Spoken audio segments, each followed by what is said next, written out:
your podcast and YouTube blog covering the German startup scene with news, interviews, and live events. Hello and welcome everybody. This is Joe from Startuprad.io bringing you another episode of This Month in German Startups. For the people watching this on YouTube, they can tell I'm wearing a Hawaiian shirt. So it's the summer episode, June 2021. And Chris is there posing as well. Can you do that again, Chris? I have a blue floral arrangement on my shirt. Yes. And for everybody who's just listening to this, guys, you are very fortunate here. Quick reminder, as we are doing this always, Chris is in New York. I'm in Frankfurt. Right now, there's a thunderstorm going on outside, so you may hear some background noise. Plus, Germany is playing England as we're recording this, so maybe you also hear some noises from there as well. But nonetheless, we keep going here for you guys. As I said, this is This Month in German Startups, June 2021, and we are reporting live from Germany's largest unicorn wave ever. We announced two new unicorns for Germany, Scalable Capital and Forto, formerly known as FreightHub, and Germany's first Decacorn Celonis, valued at $11 billion. The 2019 Unicorn Wefox raised a large funding round of 536 million euros, $650 million. About You IPOs at 23 euros a share at 4 billion euros valuation, which is $4.85 billion.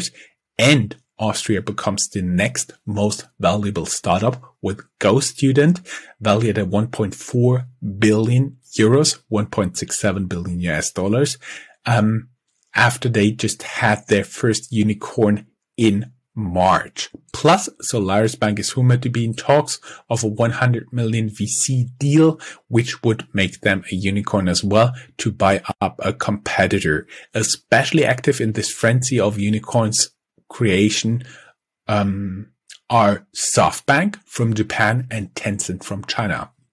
We have a special episode on the unparalleled unicorn creation, which is available on the same channel. If you want to know more about the new Decacorn and the unicorns in Germany and Austria, you may want to listen to this episode as well. We keep here the coverage of the unicorns to a minimum.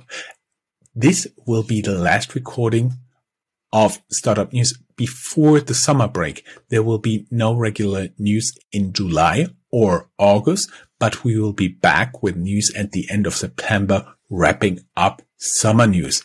And we are so looking forward to the summer.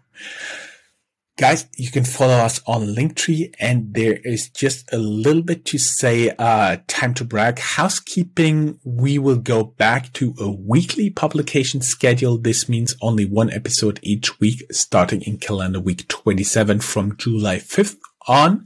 And stay safe, everybody. And a little bit bragging, Argentina was the 53rd country to download us into their podcast charts. We made it even in the top 100 Apple Podcasts entrepreneurship charts. Muchas gracias. Chris, you got some top news, right? Yeah, and you already mentioned it. We have some more in-depth information about them in our special episode, but so here, just for completeness' sake, Germany has its first Decacorn, a new word basically meaning a unicorn which is not worth more than $1 billion US, but rather $10 billion US. And in that case, it is after a Series D funding of more than $1 billion. And the company's name is Celonis. And Celonis is a B2B company that helps you with, process mapping, process automation. It interacts with your SAP software, your Salesforce software, and it helps you to identify room for efficiency improvement within your company. And therefore, yeah, to me, it feels like a pretty German success story because it's not very flashy and not aimed at the consumer, but rather making money and working well in the background, I guess. We also have another unicorn, namely Scalable. It's another startup from Munich that made it into this club, the Unicorn Club, and it's a neo broker. So in part of the other big industry we are talking often about, the fintech industry. Scalable started out as a robo-advisor. Now they turn increasingly to online brokerage. Their brokerage also offers a trading flat rate model, taking on Trade Republic, which we talked about recently. We have an episode about them too, which you can find in the show notes or in your podcatchers. And Scalable itself raised at their most recent investment round, which was a Series E, more than 150 million euros, around 100 million US dollars. And so they now stood, with this, they stood at a 1.4 billion US dollar valuation. Some more information about that in the show notes. Then we have Forto, which used to be called FreightHub, that also reached unicorn status. And we've talked about it in here, our this month in German startup news for quite some time. Now, after the rebranding, this Berlin-based logistics startup raised 200 million US dollars from investors, also led by Softbank, which you already mentioned. And so they are valued at 1 billion euros, around 1.2 billion US dollars right now. And they also added City Ventures and G Squared as new investors. And if we look south a bit to Austria, we already talked about Bitpanda becoming Austria's most valuable startup in March. But now there's also GoStudent, which is taking the title away from them. GoStudent is the second unicorn in the country. And it became such a unicorn with a 200 million euro 240 million US dollar investment led by Softbank and Tencent. So, and as you can tell by the name, GoStudent deals with online learning. And this recent funding round valued the company at 1.4 billion euros, meaning around 1.67 billion US dollars right now. Germany's existing unicorns are doing good.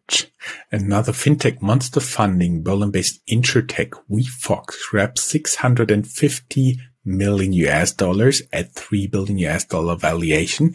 And About You, the Hamburg-based online fashion retailer, IPO'd in Frankfurt at a 4 billion euro valuation, raising more than 800 million euros. And then we made up a term, Germany's rumorcorns. German blank check firm 468 SPAC said it entered exclusive negotiations to buy children's entertainment company Boxing from Düsseldorf for about 1 billion euros. This is the Tony Box producer for everybody who has children, and SolarisBank is rumored to work on a 100 million euro funding deal, making them a unicorn as well. It's reported that they would need the 100 million to take over a competitor focusing on other geographies. A spokesperson of SolarisBank surprisingly refused to tell which entity this is. We talked in our April news about their SPAC deal for SolarisBank, but this was targeted at 2022 anyways, and the SPAC deal appears to be not off the table. Our all-time favorite Wirecard. There is still the investigative committee ongoing. They heard more than 100 witnesses, and we assume they will wrap things up before the next federal election taking place on September 26th here in Germany. There's only a little note. Philippines file criminal charges against former Wirecard CFO Jan Masalek, which is still on the run. This is small news since Mr. Masalek already faces charges in Germany, and if ever found, may end up serving a long time in Germany. Moving on to the German ecosystem as a whole, And you can already tell that probably the biggest issue here, or the biggest topic here, is that Germany is approaching a general election in fall. On September 26th, Germany is going to elect a new parliament and also a new chancellor after 16 years. Angela Merkel is going to step down. So this may also mean that there will be changes to laws and regulations regarding startups, regarding companies, and we will keep you updated about this. Germany might have a new government when you hear from us the next time, or a new chancellor before Christmas. But it could also be that we are a bit optimistic with this. The last time it took quite a while. It's all depending on the results. Related to the end of Merkel's term, the digital trade association Bitcoin in Germany analyzed Merkel's promises to the German startup scene. For example, the administration wanted to start 25 measures in 2018, which should have been fulfilled after 2 years. That was the initial plan. 15 of them have been finished, says Bitcoin. So 10 promises broken. Related to that, we've already recorded another bonus episode on the upcoming 10 billion startup investment program from the German federal government with the digital commissioner. That recording will be published during the summer when this podcast here has its regular break. Then there are fintech trends for the DACH region. DACH is D-A-C-H, and giving you a hint that this is Deutschland, Austria, Switzerland. The funding bounces back in 2020, actually. So it seems as if the COVID crisis here is not as grave as everyone had initially thought. And we have European fintech startups with overseas ambitions who fill their war chest at a record clip. More about that in PitchBook. We are now getting into the hub section. As always, it's more about when we discover the news than any other measure of sorting. Frankfurt. 8.5 million for Frankfurt-based SaaS fintech Crowddesk. Of course, you can learn more about them in our show notes down here. We have interviews with both of the founders, and there is the co-living startup Habit closes $24 million Series B, and they merge with Frankfurt-based Homefully. Of course, we have an interview with Homefully you can find down here in the show notes. Munich-based InsurTech Finanzchef 24, CFO 24, wins New York-based Markel Style as investor. I was wondering, are you currently using a Cherry mechanical keyboard, Chris? I'm an Apple kid. Okay. As of today, 29th of June, they just IPO'd the company behind Cherry keyboards, Cherry AG, IPO'd in Frankfurt this day. It looks pretty good for them. And another news from Munich, Arrive wants to accomplish what Amazon could not pull off with Prime Now, a 30-minute last mile delivery service. They start in Munich. And final news on Munich, the company called Wellstar raises 35 million to expand its telemedicine solutions. Now we go to a city we love to cover because it's not in the regular startup news anywhere. It's called Offenburg. It's a lovely little town in the very southwest of Germany. Actually, the next largest city is Strasbourg in France, which is closer than Stuttgart. Offenburg-based accounting software for freelancers and SMEs called Safdesk raises 50 million euros from investors Arena Holding and Hybris founder Carsten Thoma, who are joining existing investors. As Chris just so lovely said, let's look a little bit more to the south. Vienna-based PropTech startup Propster raises 3 million euros, and Ron Tuster, co-founder, invests in Vienna-based AI tool that recognizes food in pictures. For Switzerland, we just have 15 top 15 biotech startups in Switzerland making a difference in Europe. Chris, I think you want to talk about different companies.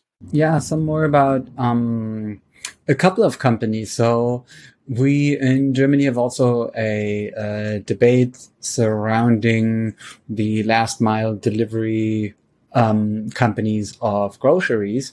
And one of the biggest names in that business in Germany is called Gorillas. They are based, they have some issues going on in Berlin, because they're, the delivery people for them, they are complaining about high traffic, blocked roads, blocked pavements, and, a steady stream of couriers. And this sparks protest against the Gorilla warehouse in Berlin. But they're also planning to just enter the US market in New York City, where they would have some very different kind of competition, I guess. So, yeah, it's going to be interesting to see how this business will do in Germany.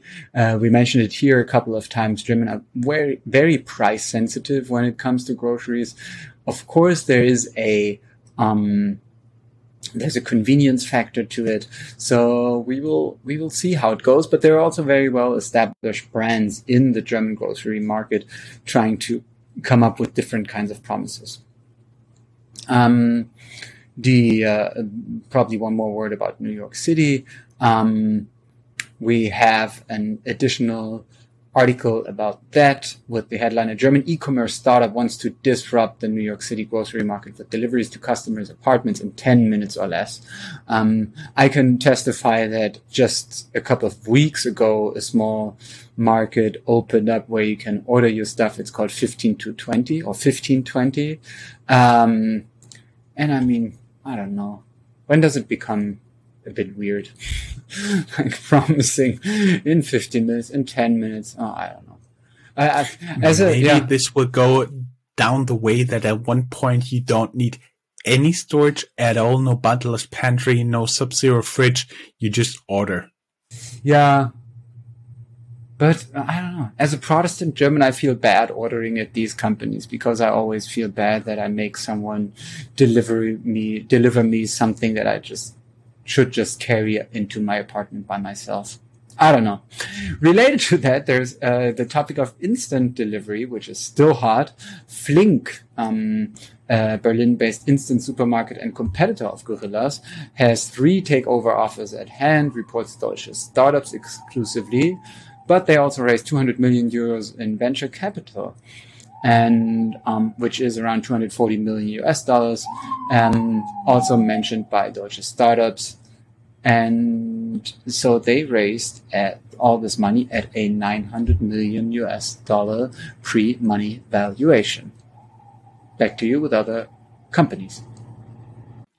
Thank you, Chris. I actually like that you always add new sound effects to your New York sound bar.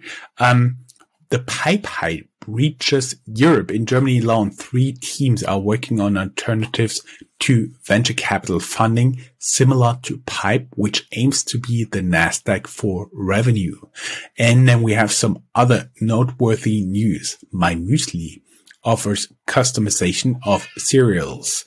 They used to be a darling of the German startup scene. Now they close many of their retail locations, and surprisingly, they then turn profitable. Berlin-based health tech startup Ada Health raises 73.8 million from Samsung, Bayer, and others. And the German TV station WDR, Westdeutscher Rundfunk, spelled for the Americans WDR, reports that hundreds of e-scooters are sunk to the bottom of the River Rhine. It appears some of them are leaking, maybe from batteries.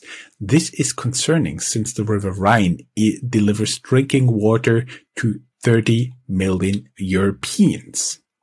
Let's talk a little bit about Corona. CureVac tanks as potential COVID vaccine fails the trials. You can learn a little bit more about CureVac down here in the show notes. We had a blog post a few months ago about them.